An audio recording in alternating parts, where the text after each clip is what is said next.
শুরু করে দিল। কত সেই পথটা দিয়ে যখন যায়, ঘোড়ার গাড়ি ছিল, আগে গরুর গাড়ি ছিল, তখনকার দিনে ছিল, তাই হাঁটতে হাঁটতে চোর চলে যাচ্ছে। কিন্তু অনেকে কিন্তু দেখছে, কিন্তু কেউ তোলা নিচ্ছে না। কেন তোলা নিচ্ছে না? দেখছে সে টাকা পয়সা দেবে না, তাই জন্য তাকে তোলা নিচ্ছে না। এইভাবে হেঁটে যেতে যেতে সে রাত্রি 3টে হয়ে গিয়ে সেই দেশে গিয়ে পৌঁছে যায়। এত দূরের রাস্তা।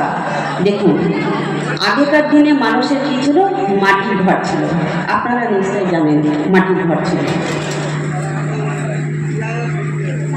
তাই দেখুন, সেই চোরটা শাবল দিয়ে কী করলেন? শীত কাটতে লাগলেন। শীত কাটতে কাটতে উঠে পড়লেন। কোথায় গিয়ে দেখতে পেলেন যে এমনভাবে যে এমন জায়গাটা শীত কেটেছে, কাটতে কাটতে গিয়ে দেখলেন ঠাকুরের সিংহাসন। তাই আমার রাধা মাধব আর গোপালকে স্বয়ং দেওয়া আছে, তারা গৃহস্থ ভক্ত। তাই মঙ্গল আরতি করবে বলে পঞ্চপ্রদীপ সাজিয়ে রেখেছে, ধূপ দ্বীপ সমস্ত রেডি করা আছে। সেই ভোর রাত্রে সেই ঠাকুরের মঙ্গল আরতি করছে।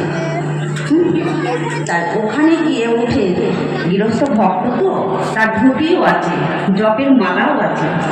তাই ওই চোরটা ভাবলো, আজ তো গুরুকর্ম করি নাই, গুরুদেব বলেছে যে সকাল সন্ধ্যা তুই চুরি করিস, কিন্তু অসুবিধা নেই, সকাল সন্ধ্যা গুরু কর্মটা যেন তুই করবি, তো চুরি করা বন্ধ না। যেহেতু দেখুন, আগের দুপুরবেলায় ঘর থেকে বেরিয়েছি, যেতে যেতে রাত 3টে হয়ে গেছে, শীত কাটতে কেটে প্রায় 4:30 বেজে গেছে। তাই দেখুন, জপের মালা আছে, ধুতি আছে। চোরটা কী করলেন? প্যান্ট শার্ট খুলে ধুতি, জপের মালা, দাদুর সঙ্গে তিলক রচনা করলেন। আর বাড়ির সেই রাধা গোবিন্দ গোপাল স্বয়ংকর আছে তুলে সুন্দরভাবে সাজিয়ে সে দেখছেন কৌটোর মধ্যে মিষ্টিও আছে, সব দিয়ে ঠাকুরের সেবা দিলেন। সেবা করানোর পরে কী করলেন? আরতি করছে, গোবিন্দকে আরতি করছে।